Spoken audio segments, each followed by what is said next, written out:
Okay, so I think we need to start because you will.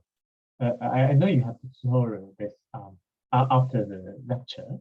So first of all, let's welcome Dr. Huang, Dr. Yaoshan Huang, to give us the guest lecture today. So thanks for accepting my invite. So Dr. Huang is now a postdoctoral research fellow at the Institute of Future Cities in the Chinese University of Hong Kong. And before that, she got a bachelor's and master's degree from Tsinghua University, and then got her PhD in real estate economics from University of Hong Kong. So today she will bring her expertise to us to explore the determinants of rents and housing price. So I hope you can find the lecture useful. And also after the lecture, I will send you a link for all of you, and hope you can help to evaluate Dr. Huang's lecture today. So I will send you an email later. Okay, Yasha, I will give the floor to you. So thank you very much. Okay, thank you, Dr. Zhou. Let me share my screen here. If you can see it. Yes, we can. Okay. Okay. Today, what I'm going to share is the information and my understanding towards this topic, the determinants of housing price and rents. Above all, I think let us talk about the significance or say the importance of this topic. I think that the housing valuation is important. There are two aspects, the personal aspect and the public policy aspects. As for our individual person, I'm pretty sure that every one of us had faced or will face the transfer of housing ownership. Or at least, no matter it is permanently or temporarily, we have to buy houses, sell houses, and at least we should like rent houses. And besides this, sometimes we need to find temporary like living space, such as the dormitory, a hotel, Airbnb, and service apartment, a lot of like that. So during all this activities, we face this problem that what is the value of this house, the transfer of the ownership, right? So it relates to every one of us. And besides providing a living space, that housing evaluation is also very important because housing is an important investment objectives, such as it's very similar as the stocks, bonds, and bank products and cryptocurrencies. And nowadays, I think more and more people has realized that the valuation or say the importance of the housing of real estate. So not only in the real world, actually there are a lot of people, including some celebrities such as Jam, such as the Paris Hilton, a lot of other celebrities, they will also like invest in the virtual world to buy a piece of land or real estate or housings in those meta world, in those games. Yes, so besides the housing or say real estate not only plays a role as the normal financial instruments, but sometimes people invest it is also because it plays roles very similar as art pieces and antiques and other kinds of collections. So you may see that buildings can be viewed as antiquities. These are some examples. We can see that from the historical sites in New York, the castles in Europe, and Siheyuan in Beijing, the old villas, the aged villas in Shanghai, combining the Western architecture characteristics and also Chinese architecture characteristics. and also the classic gardens in Suzhou. All of these Asian buildings or say historical buildings, they do not only have the values as a normal financial characteristics, but also has some aesthetical meanings or say historical meanings. So that becomes another reason that why people try to invest in these buildings, invest in housing. So that makes housing valuation an even more important thing. And in Hong Kong, there's also, you can see this is a case in Hong Kong. Besides those historical buildings owned by governments or organizations, there are some historical buildings owned by like privately owned. This one is Hiu Ko Yun, which is owned by Ho Tong family. And you can see that because because of the owner and because of its buildings architectural reasons, it applied and listed as the Grade 1 historical buildings in Hong Kong. And in reverse, we can say that the certificate as an historical building also makes this makes the value of this house appreciated even more. Okay, so that is something that is the role of the housing plays as an financial instrument.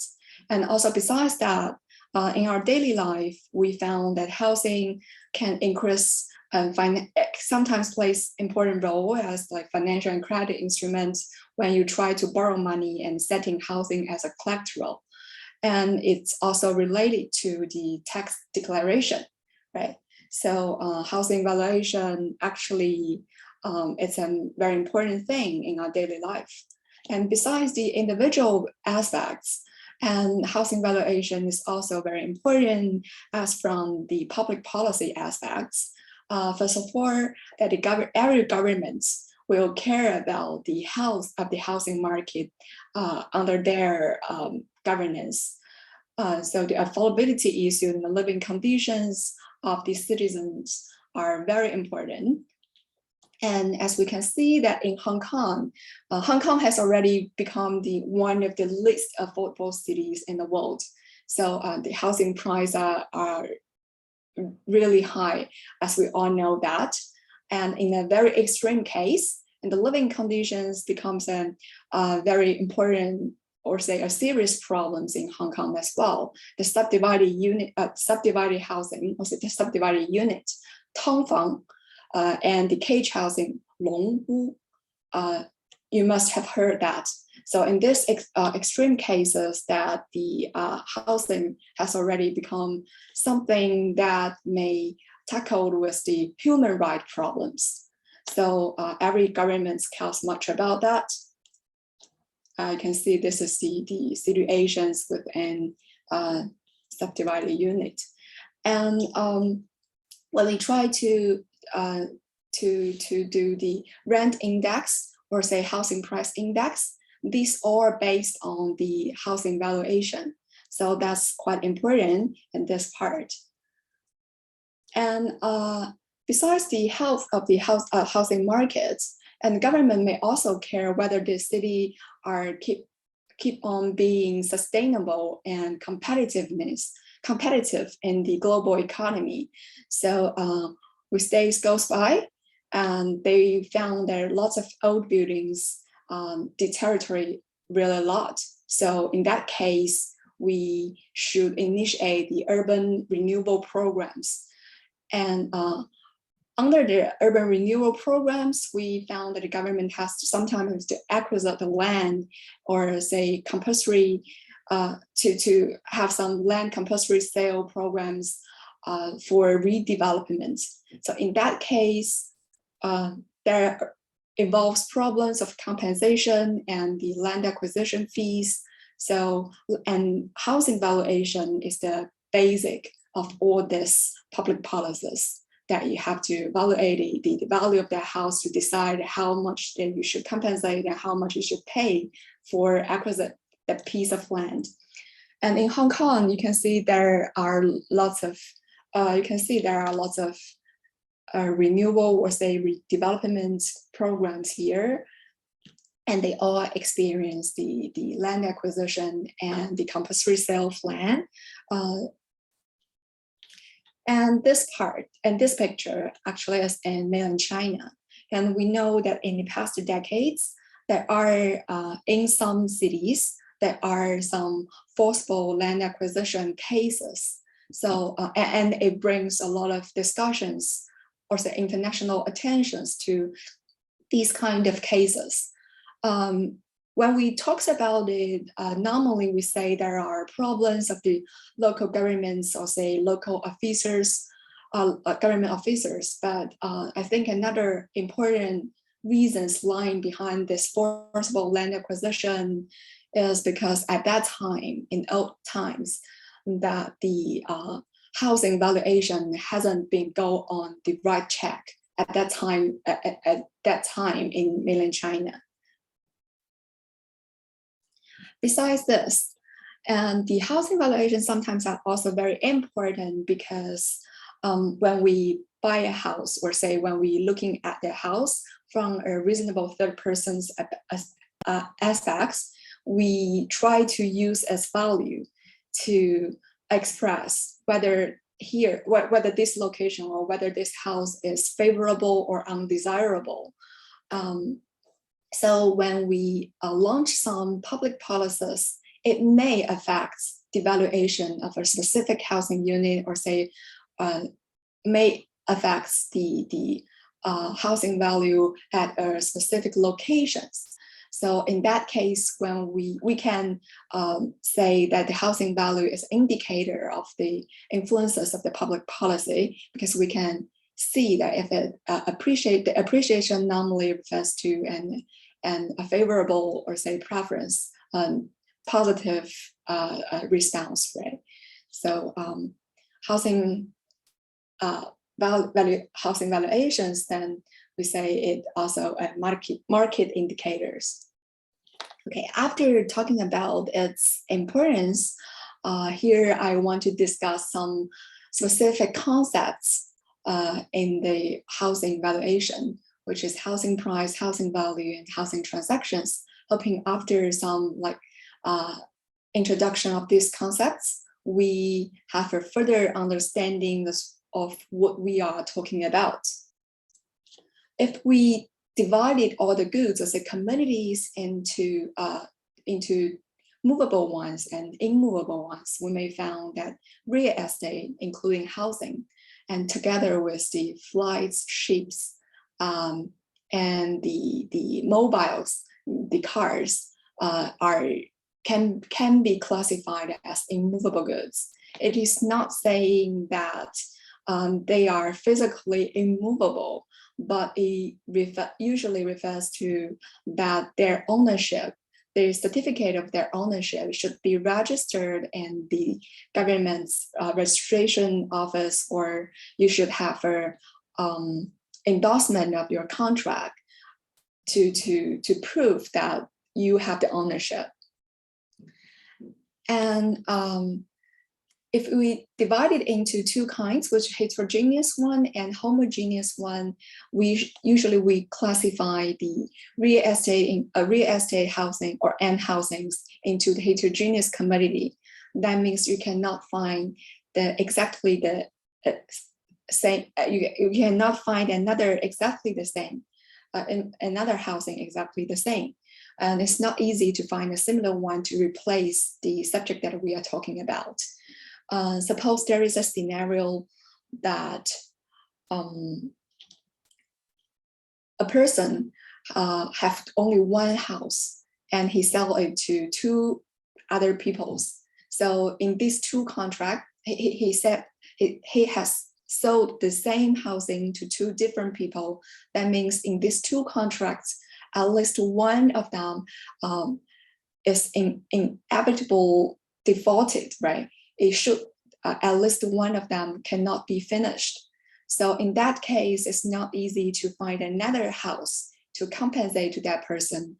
But the only way, or say the only feasible thing, is to compensate the money equals to its value, right? But if it is a homogeneous commodity, such as an apple or a pen, you may just buy another one under the same brand and the same series, or an apple of the same size, of the same kind to compensate that guy, right? So that's the difference between the heterogeneous commodity and homogeneous commodity. And because of this classification, we found that real estate, or say the housing, are they have high unit price, and it's very difficult, or not, I cannot say it's very difficult, but it's not easy to transfer its ownership. It involves a lot of people, such as the lawyers, the land surveyors, the bankers, the mortgagers, a lot of people there. So it takes a lot of time. And that means these kind of commodity, or say housing, are not frequently transacted in the market.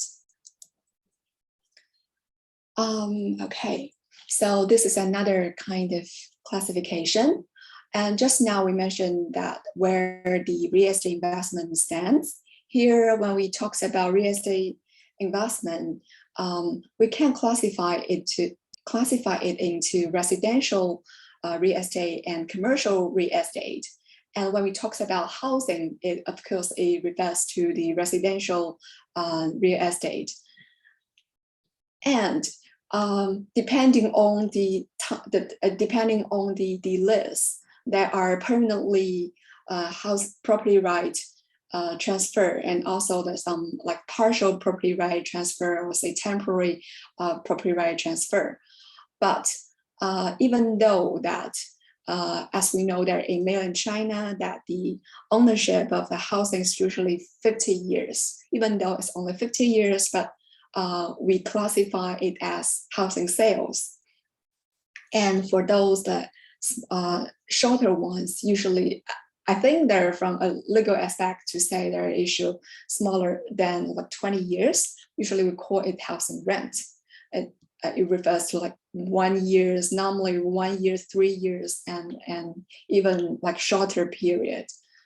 And I want to say that housing sales is very similar as the other kinds of real estate sales, but housing rents do have some differences from those commercial real estate rents, because when we talk about renting a house, the contract arrangement, or say the rental structures, are normally very similar to each other, that you just decide who to pay the property maintenance fee, right? Property management fee, and then you just pay the owner and get the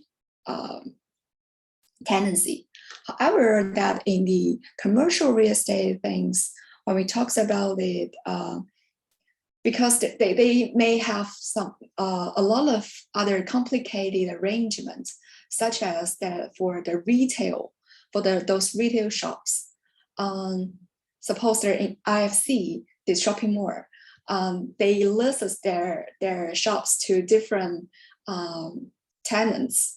Some tenants there, such as Chanel, such as Apple, because they are there, they attract a lot of people to this shopping mall, and then so they may reach a structural tenant that the owners give that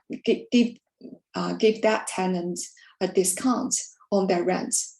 And sometimes when we talk about the restaurants or clinics and some other very special kinds of tenants, they may have special arrangements in their property management and facility maintenance. So in that case, maybe in their rental contracts, they will have some terms dealing with the special arrangement in terms of the facility and property management.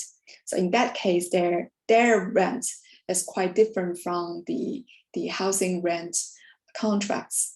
And in the commercial, or say commercial real estate rental contracts, they themselves have different kinds. So in that case, the rent sometimes cannot easily compare with each other. But in the housing market, it is not that complicated. And also that in one specific market, when we talk about housing sales and housing rents, it usually has a robust ratio. We call it rent to price ratio, 租售比. I'm sure that some of you must heard of that. And normally that ratio is stable, but in some specific case, when comes in new public policy or some events, social events, these ratio will also like dispart with each other. Let me give you an example. Supposedly in Hong Kong, in a very specific place, and the government announced that we will extend the MTR lines to a specific location. And then when the government announced it, you may find that the housing price from that point will start to increase.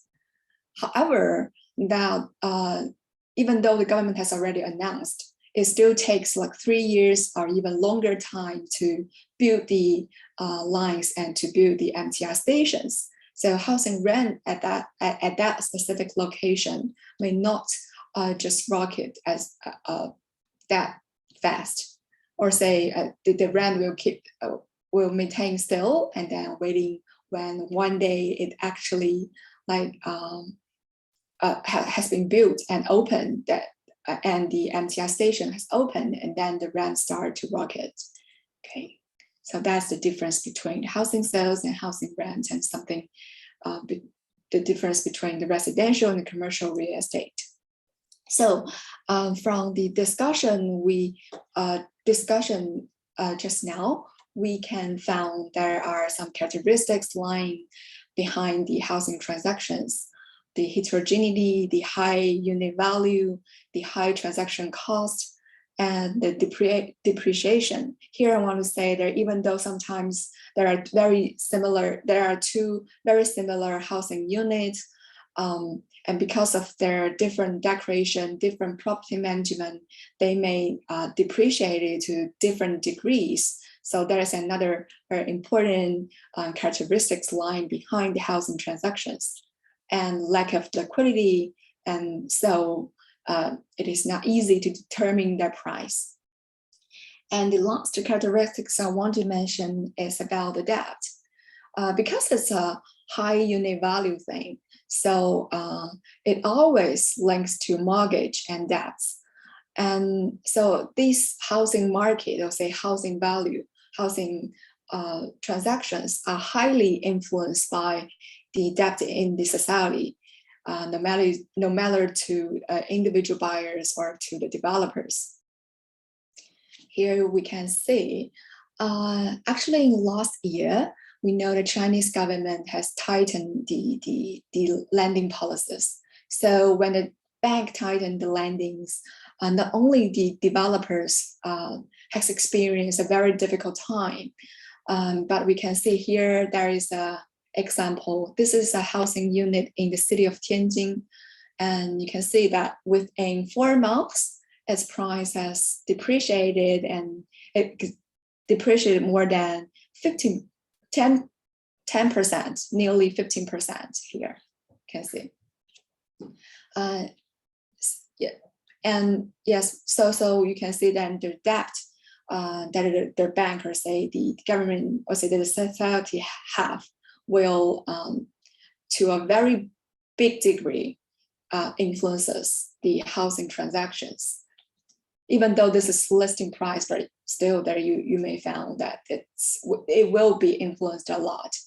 And because of this, the developer, they cannot have enough money to continue their business, but also because their people do not expect a high value of their housing, and the whole housing market experience and some degree depression. So the stock market price, the stock price of Evergrande Henda has go to the floor, we can say.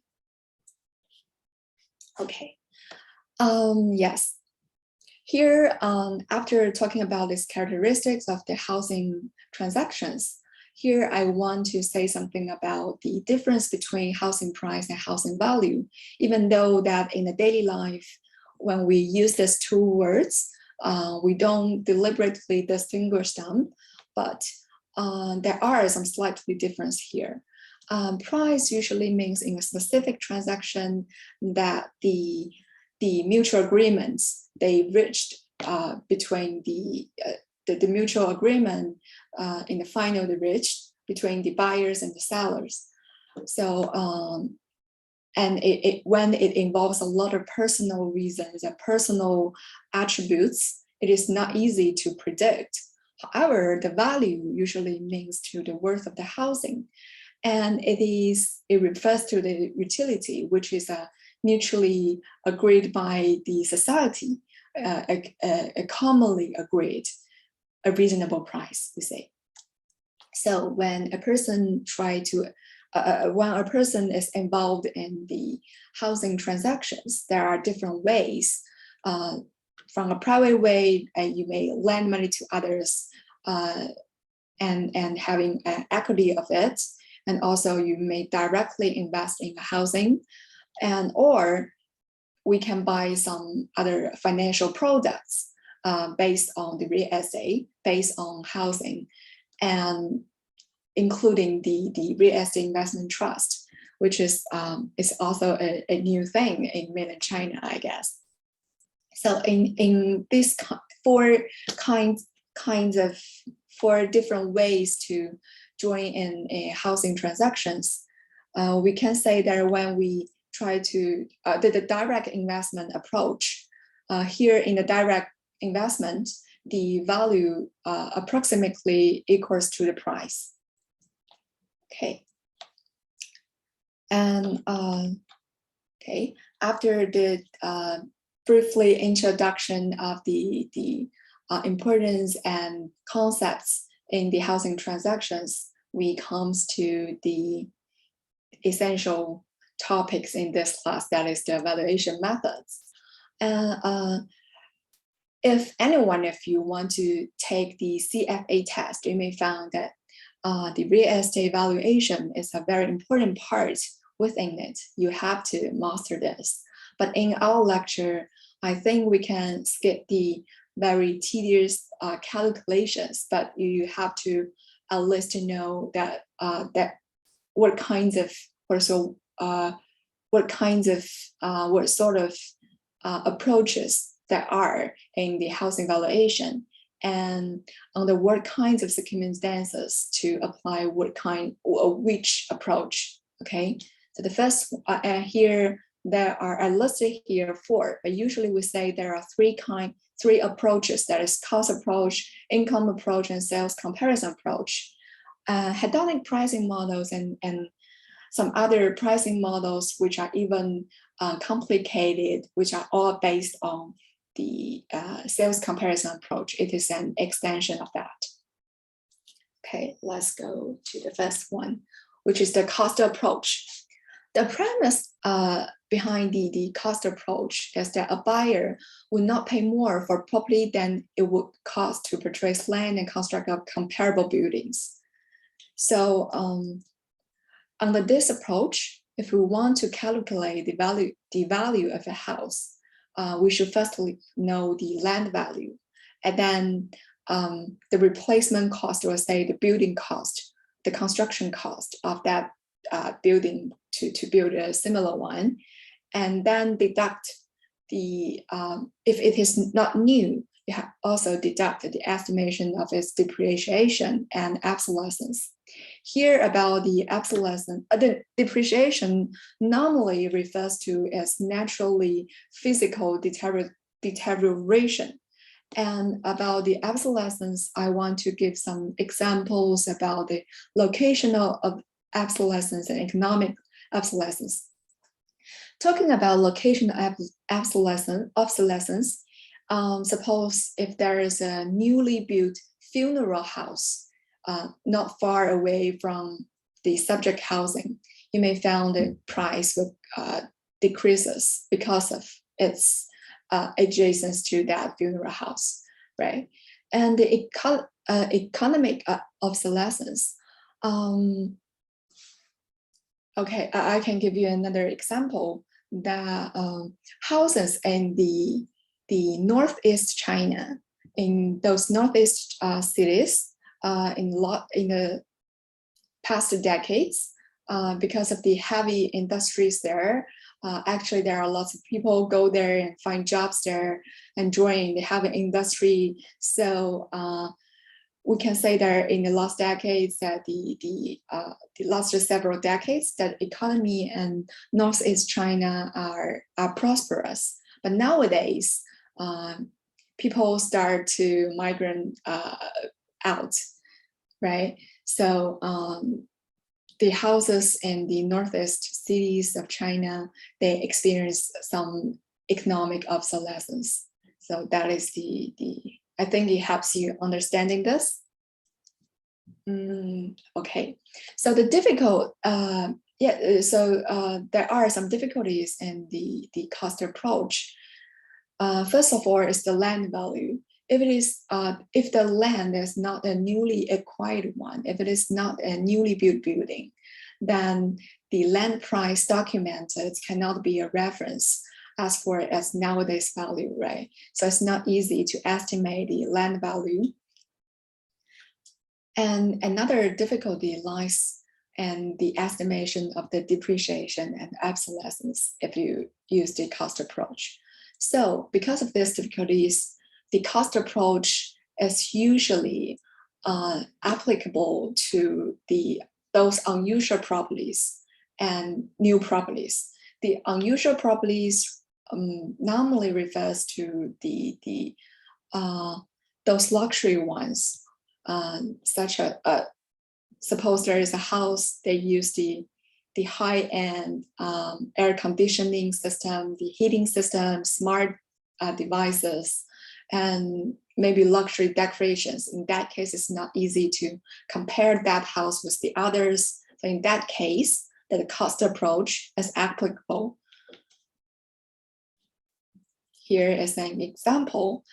This card is from a TV series talking about like housing agent stories, which is called $1 Million Beach House on Netflix. And here, in terms of this luxury villa here, which is in Southampton in the United States, the brokers and agents discuss whether this house can be treated as a piece of art.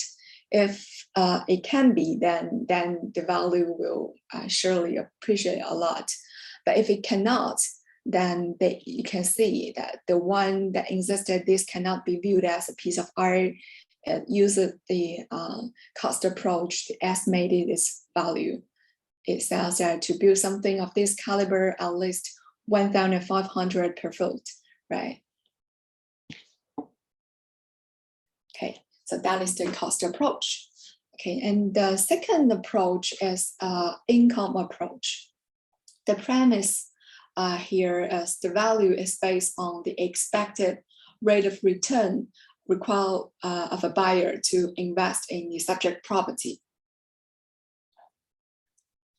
So to calculate this income approach, here I want to say that income approach is more generally used in the commercial real estate rather than housing, residential real estate rather than housing. However, that in some circumstances, some of the houses, it is also very suitable to use the income approach to evaluate some house. To calculate it, first we have to know the net operating income. That means how much you can get by leasing it out or operating it, right? That is the net operating income.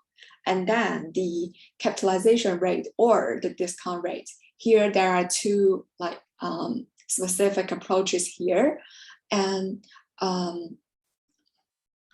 usually the discount rate we here uses is applicable to those with very complicated rental structures. Here, that's the reason why just now I mentioned the different rental structures of the commercial real estate. So the discount rate here, this sub approaches is usually applicable to those with complicated rental structures and do not have a very stable net rating income.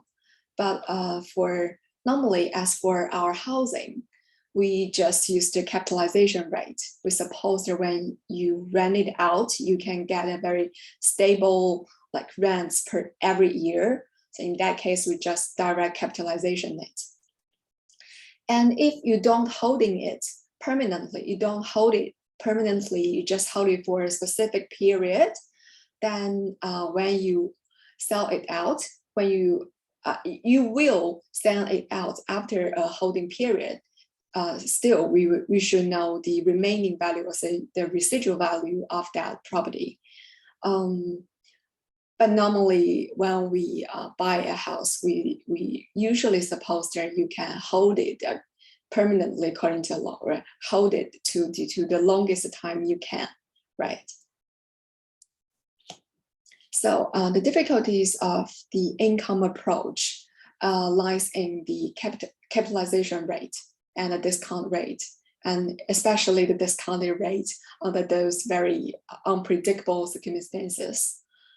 And the remaining value is also another difficulty, or say another thing that is not easy to estimate, especially after a very long period. You don't know whether this house will experience the circumstances, or say whether this house will experience some locational obsolescence or economic obsolescence. A lot of things involves there. So it's not easy to decide the remaining value, and then it brings difficulties to use the income approach.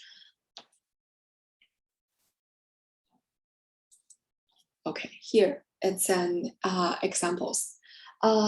Actually, you may found there's a lot of advertisement to encourage people to invest in some foreign houses, right? Foreign properties. Here it's properties in Osaka, Japan, and this one is in Britain, in UK. Yeah, and usually it all uses the buy to let mode. That means you buy it, you may do not personally live in that house. You hire someone to lease it out.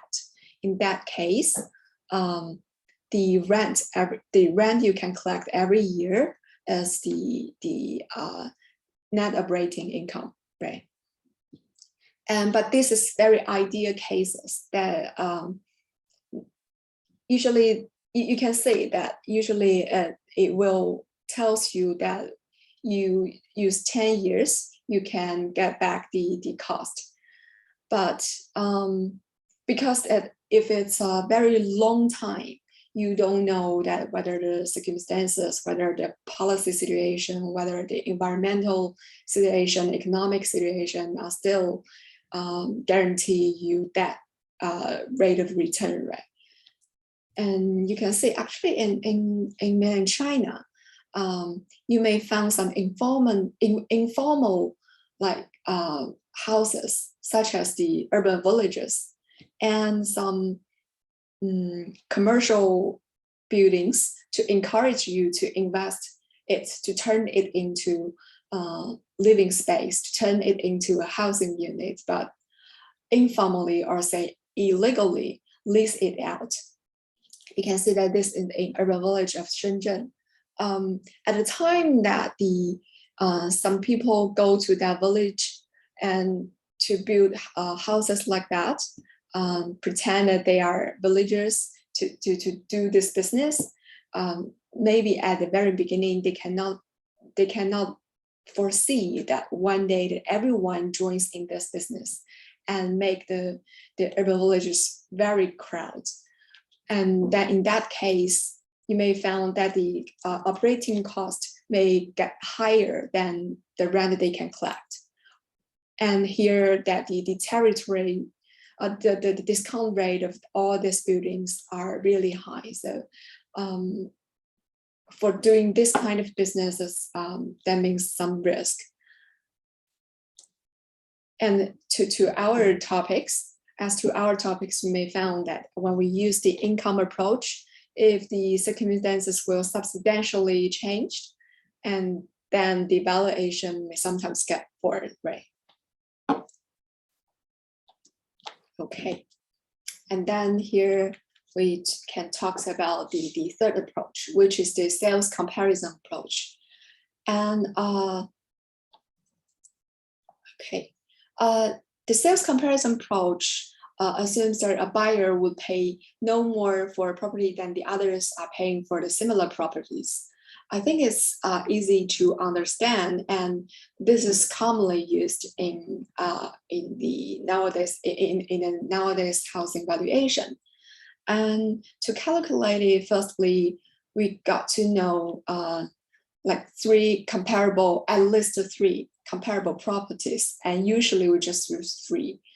And then you try to compare the subject housing and the comparable housing to find some differences between them, and then adjust the price of the comparable housing as if it enjoys the same characteristics with the subject housing.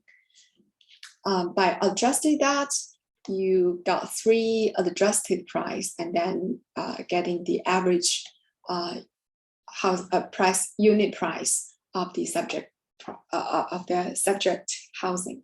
Okay. Here's an example. As it is the most important approach, here are listed example. That subject here is the characteristics of the subject property, and we found there are 3 like comparable properties. And we found there are some differences, and try to, here, we adjusted the price A to A/, as if this apartment A also locates in a higher floor rather than on the floor of 10, right? And then we got an A/. And in the same way, we got a B/C/, and then we got the average unit price of the subject property. However, the sales comparison approach also has some difficulties, or say has its own problems. First of all, it's not easy to find enough comparable properties in some cases, especially when the market is not hot, when the market is very weak, or even though there are some comparable properties there, but there are not comparable transactions, because some transactions are quite irrational.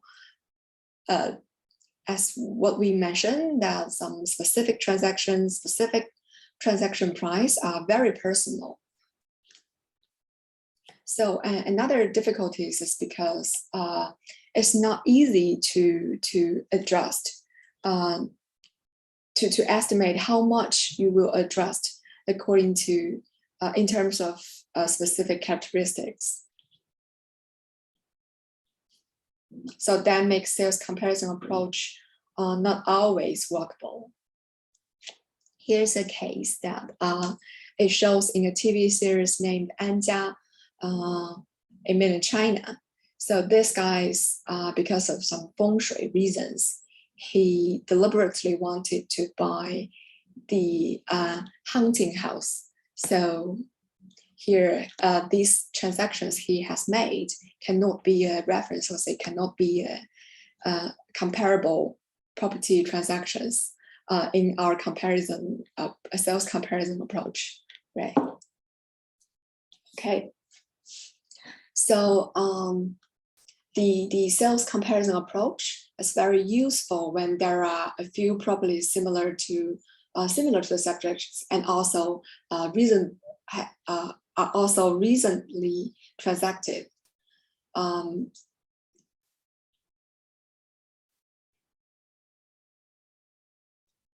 And the difficulty lies in that as what we mentioned, it's not easy to decide whether how much we should adjust according to each differences. So that usually is based on the experience of the real estate agents, right? When we use sales comparison approach. Okay, let me see the time. Okay, what if that we take a 10 minutes break? Is that okay? Yes. So we will come back at 7, maybe 25. Is that okay? Yeah.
Okay, so let's come back. Yeah, just now we mentioned that in the sales comparison approach, that it's not easy to determine how to adjust and to what degree, how much we should adjust. So then people come up with a way to reconcile the discrepancies in these adjustments. And normally it treats the property or say the housing as a bundle of characteristics. And then in that case, they may know that for each of the characteristic, how to address it.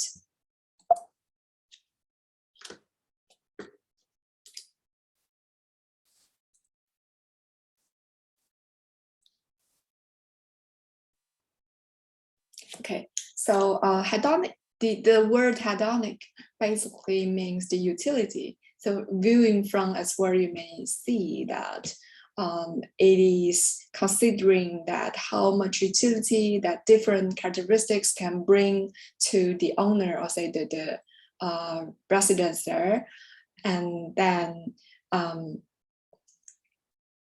try to use a lot of data, a lot of transactions, and to use some statistical methods to see that for each characteristics, how it will change marginally. And then you know that when that characteristics changed 1 unit, how much price it will change in that house.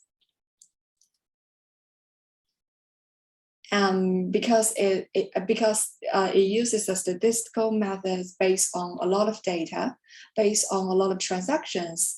So in that case, that marginal change, it's mutual agreements among the peoples in that society.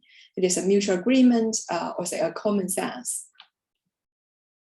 Here, if we try to express it in a mathematical way, then it is the price and the baseline of the price, and then the different characteristics and how it changed marginally, right? So this is this mathematics approach, mathematics expressions. And actually this hedonic approach is widely used. And you can see that different banks and different housing agents, they all have a system to conduct this kind of valuation. If that housing is, we consider it as a reasonable, using this way to generate a reasonable price or say a price range of that housing. And here I give you 3 links. That is from the bank systems. You may go there and try to see that whether your rent or your price buying a house or rent a house in Hong Kong is reasonable or not. Did you pay a cheaper price or a higher price? Here, this is from HSBC. And the centerline properties and other like housing agent, let's say real estate agent, they also use these methods.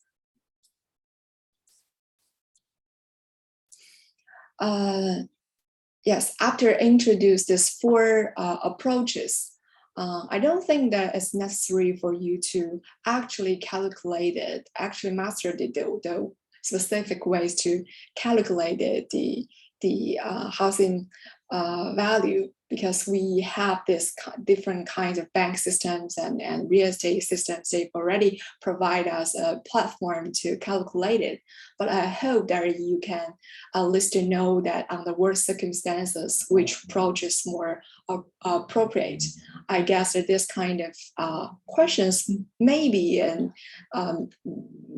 shown in your quiz later on if you do have one, right? Here, let's see that here, let's see exercise. If it's a villa in Dongpingzhou, which is very far away from the mainland of Hong Kong, if there is a villa, which approach is appropriate, right? Here, I think that this is easy, that the cost approach is more, it's more like suitable here, right? Here, the second example is an apartment in Bangkok that will be turned into an Airbnb property, right? Because it turned it into Airbnb, you have to lease it out, even though using a hoteling ways, still that the rent you collected from those people, or say those tenants, becomes a net operating income, right? So it's the income approach are more appropriate,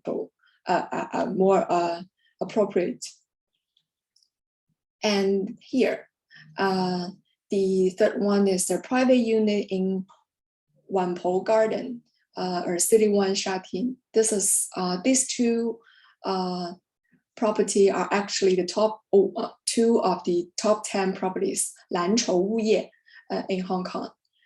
And yes, yeah. So actually you can use the hedonic way or the sales comparison way, because it's easy to find some comparable transactions in the same properties, because they are really large scale properties. And the fourth one is a housing unit located in Old Chinese building, Tanglou. And so for those kind of housing units, which approach do you think is the best one? Apparently that the hedonic approach should be used. It is not easy to find comparable properties for those old buildings and old Chinese buildings, because they are really old. So their liquidity are even lower than a normal house there. So it's not easy to find comparable property, comparable transactions. And even though there you find some other housing units in the similar locations around, because it's the housing and buildings exist there for a very long time, their deterioration, the degree of their deterioration are quite different from each other. So sometimes it cannot be a reference. It's not easy to adjust. So in that case, only the hedonic model will be appropriate, not the sales comparison one. But for those in the top 10 properties, those very popular properties, I think both approach can help you get their very satisfied answer. Okay, so that's something we should pay attention to and conduct some exercise to. Okay, and then just now, because we have learned the hedonic approach, and I think here comes to the most important part is the determinants of the housing price, because we under the hedonic approach, we found that we treated the property as a bundle of housing characteristics, and then those housing characteristics are actually the determinants of the housing price. Okay, but for each transaction, when we talk about the housing value, we don't it changes with time, right? So when we put it into a long time,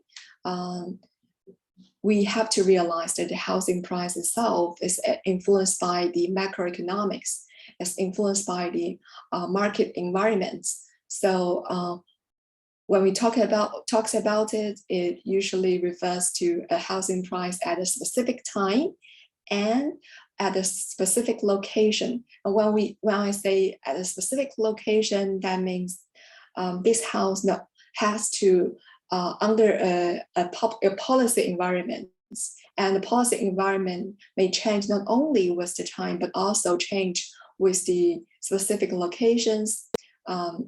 Especially in China, in some big cities, we realize that there are even smaller administration units. We have districts, right? In Beijing, we have Dongcheng district, Xichun district. Chaoyang district, Haidian district, and this smaller unit, they may have different policies, especially in terms when, especially when it relates to the schooling of the schooling and education of the children, and when it links to the housing units, right? So they have sometimes they have different policies under different districts, even it's within the same city. So when we talk about the housing valuation, or say the housing value, we have to put it in a very specific time, put it in a very specific locations to talk about it. And so this can be an local economic area analysis.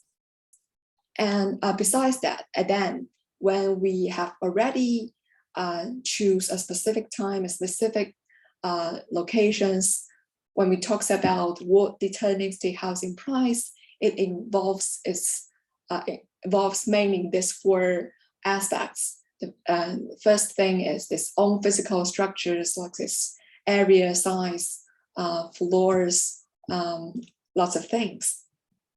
And the other thing is how it interacted with its neighborhood, including the environments, the physical environments, and also including the communities, neighborhoods, and people who live next to you, who live around. And then the third thing is the relationship with the public service and facilities. That is, and normally I think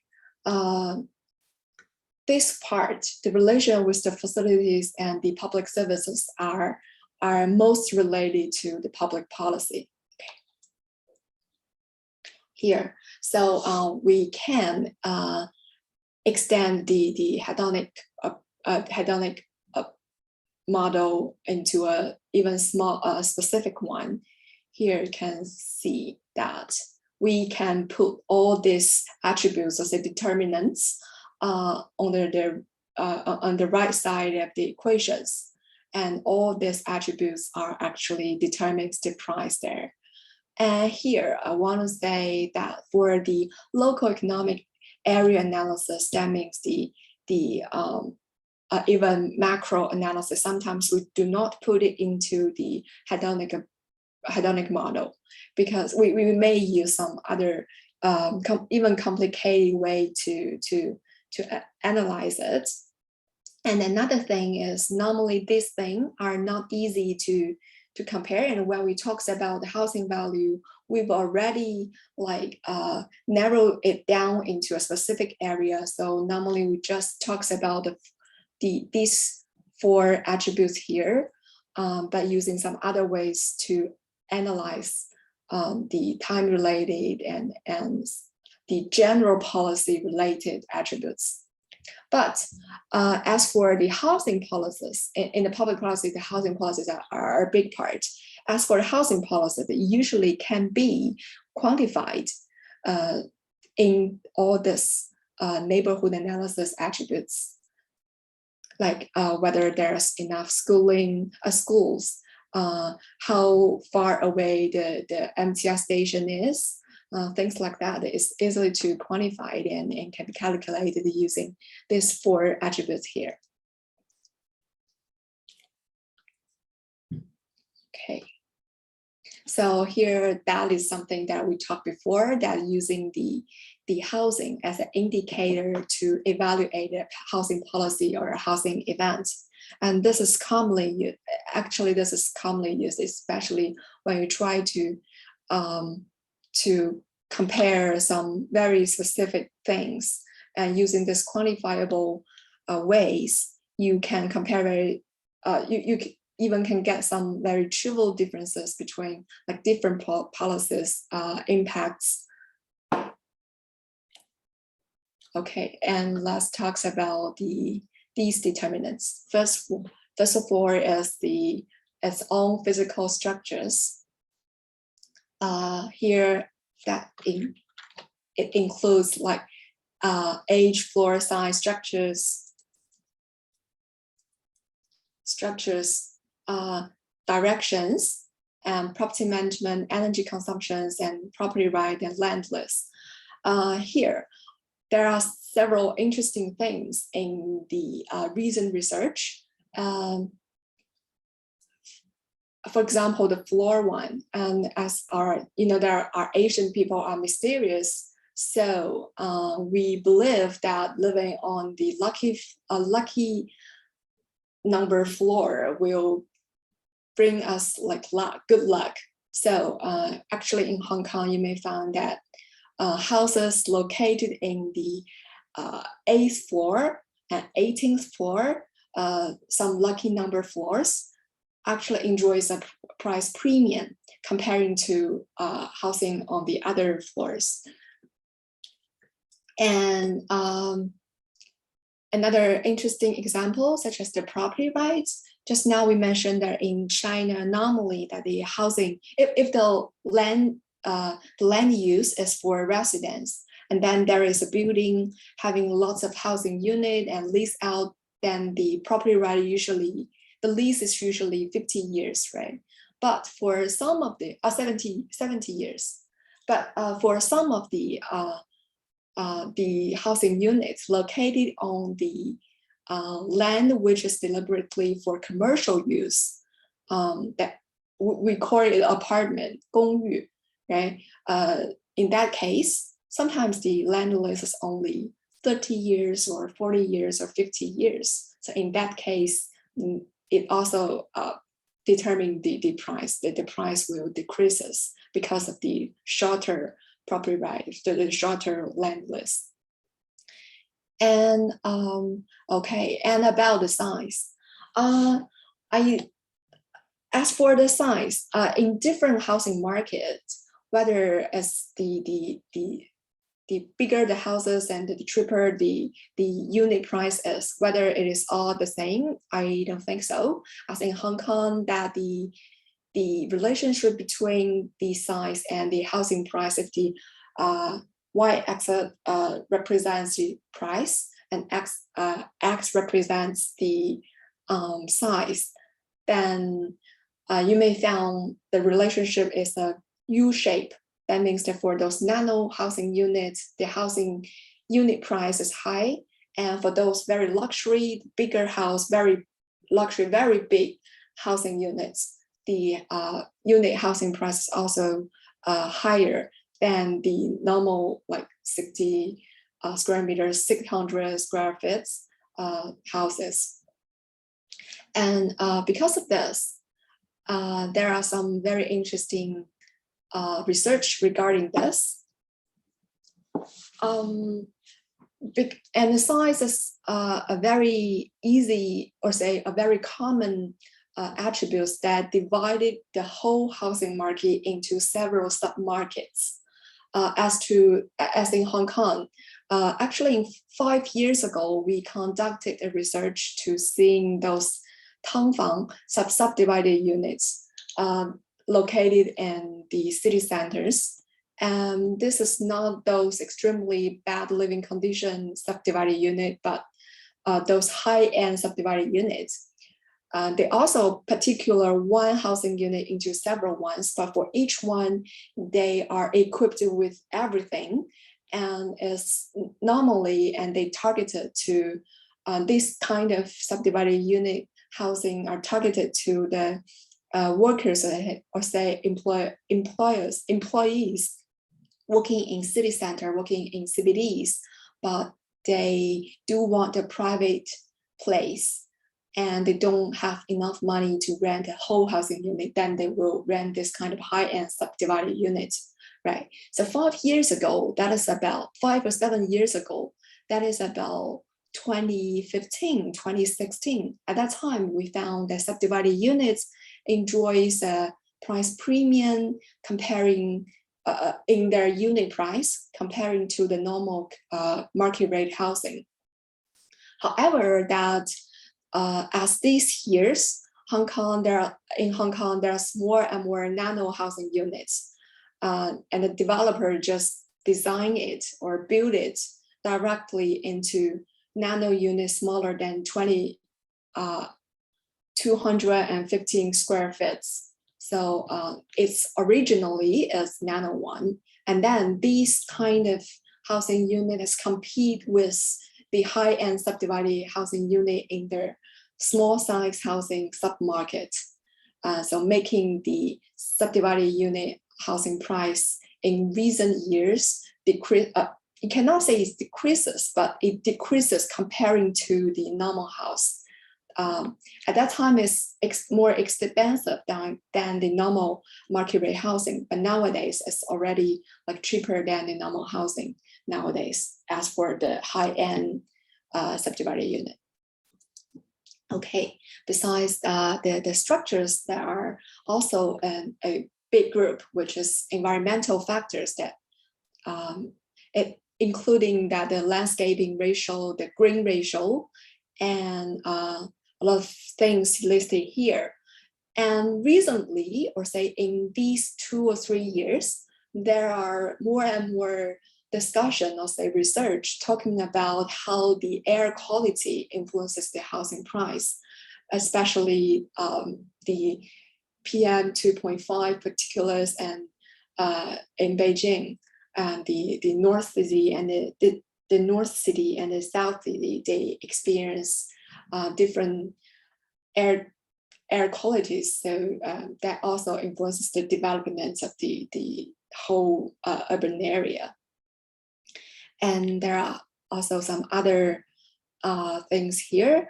And I think that in the foreign cases, also in mainland China and Hong Kong, there are lots of discussions talking about how some of the events, or say some of the projects, how they influences the environments. Those projects that need environmental impact assessment may be a very big part of how in the discussion of how environmental factors determines the housing price. And I don't know if you can remember that several years ago in Tianjin, there is a port explosion. And we found that housing near the Tianjin port, they suffers and housing depreciation, the value depreciation after that explosion, because they kind of have some concerns about whether in the later time they can well manage those industry land, those industry area, those ports, right? So that is something, that is an example of how the environmental factors will influence the housing price. Okay, and the third part is the relationship between the housing, the subject housing we are talking about, and the public service, and or say the facilities. Here, and within this group, I think there are 3 things that we should pay attention. One is the distance to city center. I think this lies in the nature of the city, that the more it lies in within the city center, then the house will enjoys more convenience, good accessibilities, and will naturally gain a higher housing price. And then is the accessibility to the sub city center, or say to accessibility to the employment center in a polycentricity city. And as for the transportation, when we people, or say we housing people, discuss about these problems, we normally use the distance to the transportation stations, and how many ways, or how different, are there a lot of different ways of transportations, and how far we are from different kinds of transportation stations, or whether the car park is convenient or not. However, that actually that under the public policy, there is a very big branch of people, they they have more like specific ways or more complicated ways to talk about how transportation influences people and the transportation related public policies. Just in our housing people aspect, let's say when we use housing as an indicator to see that whether a transportation policy is good or not, is influential or not, we normally use the distance to the transportation station as the attributes in our equations, or say in our hedonic models. And here there are some other things that we care, that the accessibility to the hospitals, to the schools, to shopping centers, and to banks, and also the public exercise facilities. I think that Hong Kong do really well in providing a lot of exercising space. And within all these facilities, there are something that was mentioning, which is we call it semi-obnoxious. For example, the medical service, the hospitals. We do hope that we can have an easy access to the hospital, but sometimes we don't want to just live next door to the hospitals because it means higher risk, right? So things like this. And another example is maybe the railway station, such as Hong Kong. At that place, yes, people may want, because that rail station helps people to get to the mainland easy, but that station is old and sometimes noisy. So people want to live close to this kind of facility, but do not want to live too close to this kind of facility. So this kind of facility, we call it semi-obnoxious facilities. And usually that when we calculate it in the equations, we put a square into that, and then you may find a U shape or things. You may find a U shape as for its relationship between the distance to that facility and the price. Okay. And the third part is how the community and the neighborhood will influence the housing price. I think this topic is very hot in the North America and in some Western countries because they are more diversified and there are different races and nationalities there. So especially in the United States, and the Black people communities and white people communities, there are lots of discussions about this. But I think that in our society, we don't have these kind of discussions that lot, but we do have some, such as the Black people clustering communities in Guangzhou, right, in the city of Guangzhou. And also there are some Korean towns in some of the cities. I remember that when I was in Beijing, that the Korean town that there are Korean towns, and these will also influence the housing price. But I don't think that it is a very desirable thing or undesirable thing. So sometimes it influences, sometimes it does help the housing market to shape into several sub-markets to make the housing market segmented.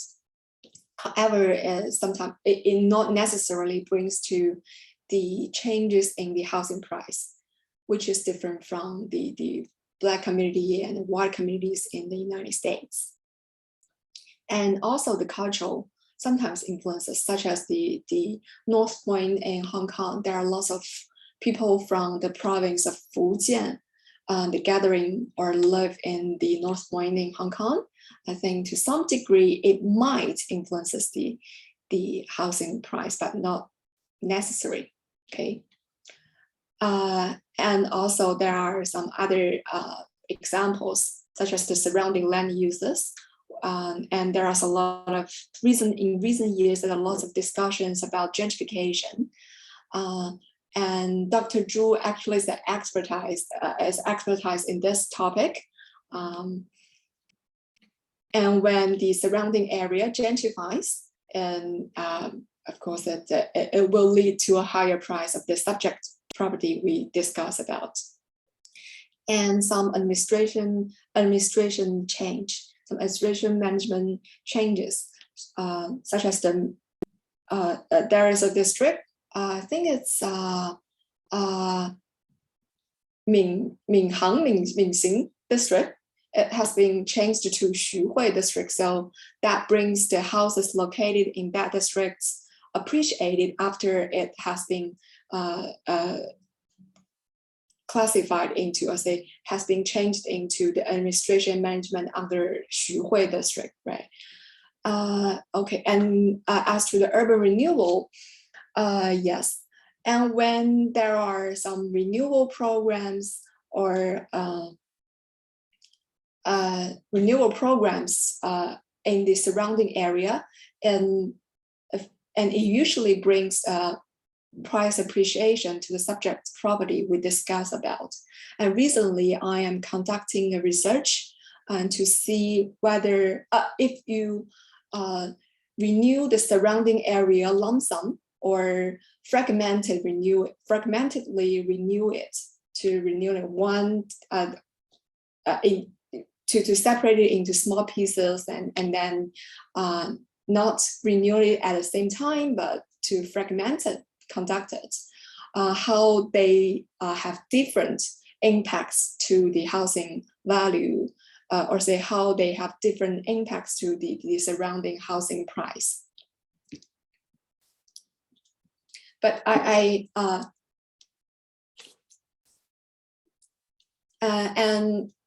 I can share the conclusion right now, but I haven't got that paper published yet, is that if you fragmentedly renew the surrounding area, you may find that the housing in that district will be pushed even higher. Not at this time, but if you finish the same amount of renewal, if you do it one time, then of course the housing price will appreciate to a degree. And then if to renew the same amount of housings, but to fragmentedly conduct it, you may find the housing that be influenced will get an even higher appreciation. So I guess that will become a suggestion to the Hong Kong governments try not to conduct the housing renewal program like one by one, but try to conduct them in a district one time at the, how to say that, try to like conduct these renewal programs in a specific area at one time, not to like separate it and making the whole project last like 10 years or even a longer time. Okay, and as for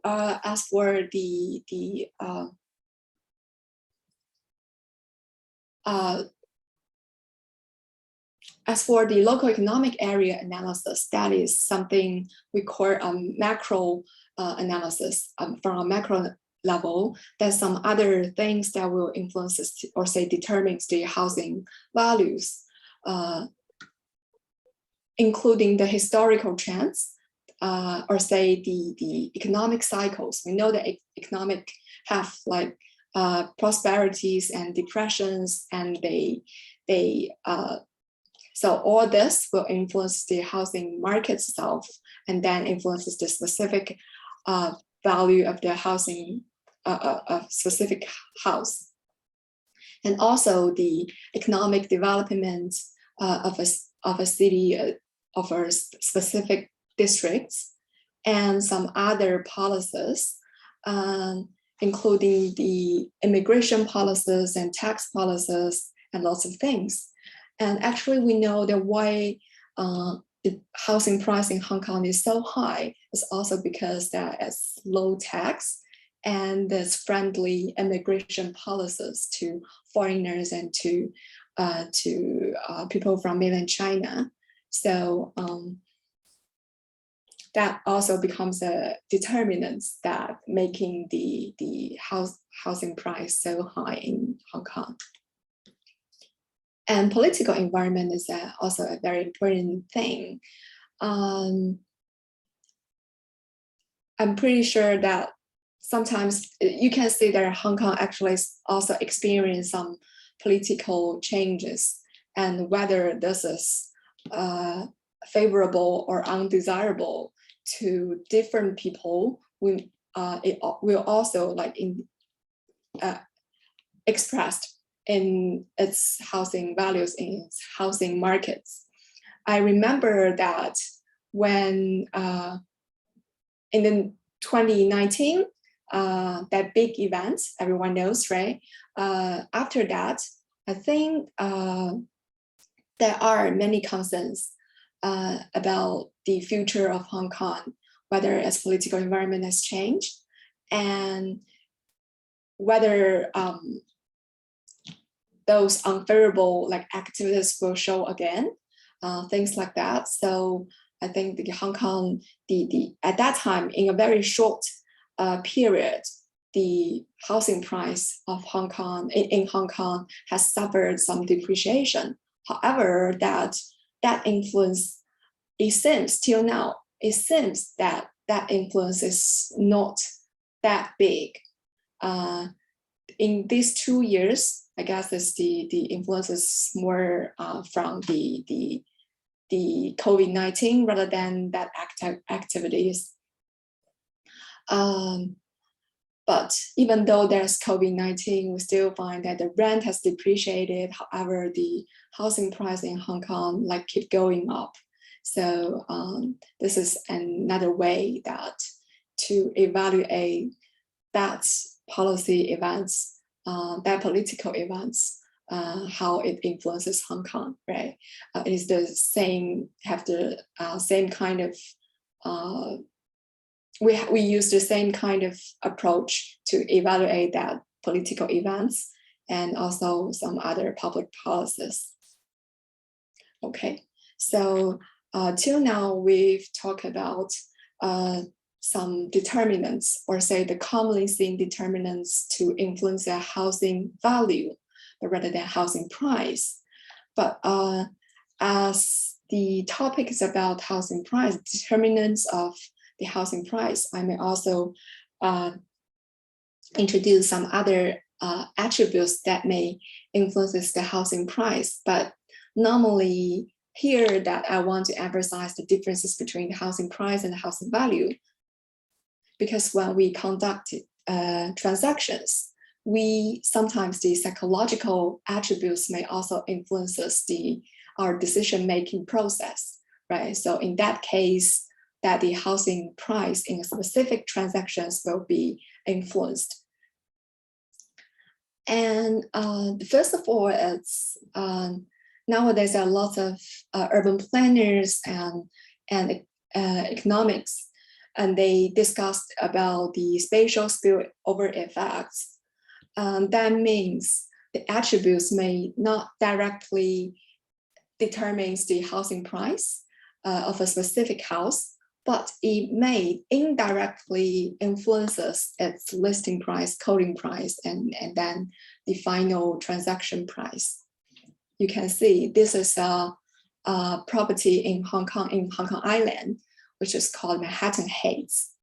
And that there are lots of housing units in the same buildings. Some of them are, the main buildings of some of them are towards the north, which is to have the beautiful sea views.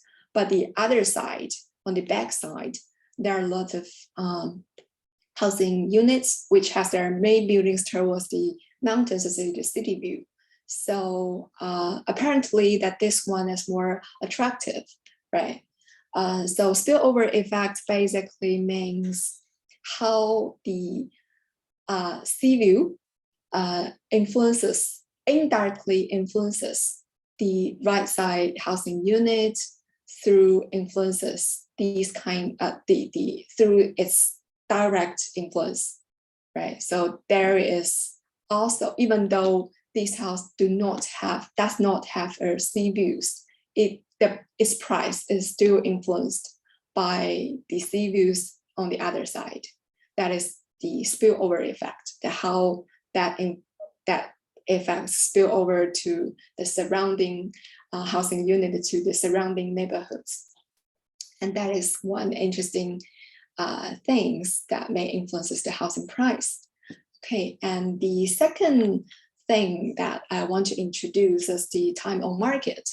And this concept, we can also say it's a listing time.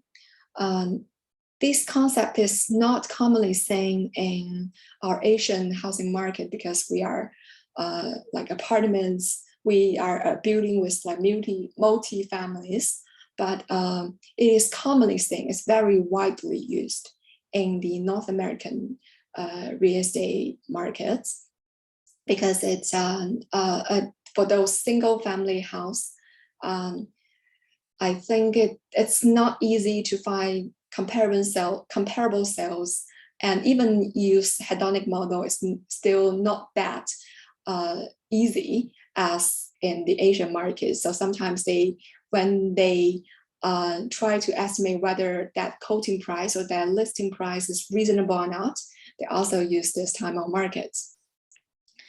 And normally, that in a mature housing market, the time on market is stable. But in an unmature market, the time on market sometimes will be very long or very short. But in the end, it will be absorbed by the housing price. We can, and this concept is easy to understand. It refers to the time that you listed the house till the time that you actually sell it, right? That time slot. And 5 years ago, when we looking at the subdivided unit in Hong Kong, in the city center of Hong Kong, we found at that time that even though we already found that the unit housing price of subdivided unit is higher than the normal housing unit, we still find that the time on market of subdivided unit housing is smaller than the normal housing unit. That means at that time, we predict that the housing unit, the unit housing price of the subdivided unit will keep on climbing up because it enjoys a smaller time on market. So basically, it means that if you list it there too long and that house still cannot find their buyer, then it means that that listing price may be a little bit higher than a reasonable price. So this is also something that may influence the housing price in the end. Okay, and this is another cut from a TV series called Selling Sunset on the Netflix, and it tells stories about a group of supermodels to sell the luxury housings in the Los Angeles and and Beverly Hills. Here, they talks about their luxury housing, and the boss thinks, and they are saying that the agent Davina has estimated, overestimated the housing value. So though it has been listed there for 3 months, it hasn't been sold out. So this time on market is an interesting thing that may finally influence the housing price as well. Okay, and the third thing is the psychological factors I mentioned. And we people, when we make decisions, we have a herding effect. That means that when all of your friends or say other people, they pay a higher price, you may sometimes cannot maintain a very rational mind, you may also like pay more for a specific price. And loss aversion effect, that we do not want to face loss. And this thing, I think there's a lot of discussions in the stock investments, right? But it also shows this similar phenomenon that in our housing investments. So people sometimes hesitate to sell when they feel the housing price depreciation. And I think last year, when the bank has tightening the lending, the money lending, I think we must have heard a lot of voice that you should sell your house, especially when that house is the second one in your family. However, that at the very beginning, lots of people do not want to sell it. And then they found it's more and more difficult to sell it out. And these kind of psychological factors, the loss aversion psychological factors also influences the actual transaction price of that house, right? And the third thing is anchoring effect. That means when the agent takes you to see houses that you have potential interests, normally they will take you to see an expensive one at the very beginning, or say not that worthy one at the very beginning. And then that first site, that first visit will anchor a price, or say a price level that in your mind. And this will influence the later decision, your later decisions. And these three psychological factors are broadly discussed in the business school, in their marketing disciplinary. They actually conduct a lot of research regarding that, how these psychological factors will influence the people's decision making, and then giving their marketing strategies. Okay, so I think that it's something also influences our housing price. Okay, and here is some interesting things besides to the normal determinants of housing price. I guess that these are things that I want to introduce to you. And if you have any questions, you can maybe ask in the chat box, or if time is limited, if you are interested in anything I mentioned, you can send me emails. I'm happy to answer it and I'm happy to discuss with you. Okay, thank you. I will pass the screen to Dr. Zhu. Thank you very much, Dr. Wang. So, if you guys do have any questions, I hope Dr. Wang can answer during the lecture. If not, you can also send emails to Dr. Wang. And I hope you already received my email, so I hope you can respond later this week. Okay, so any questions? I know you will attend the tutorial session at 8:30, so I think we still have 7 minutes.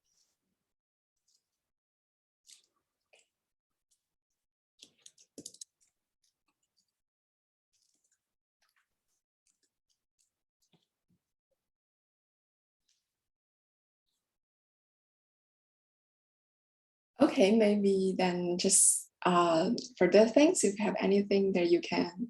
Yeah, I think they can email you directly. And thank you for listening, and hope that you can give me an teaching evaluation afterwards. I'm looking forward to your response.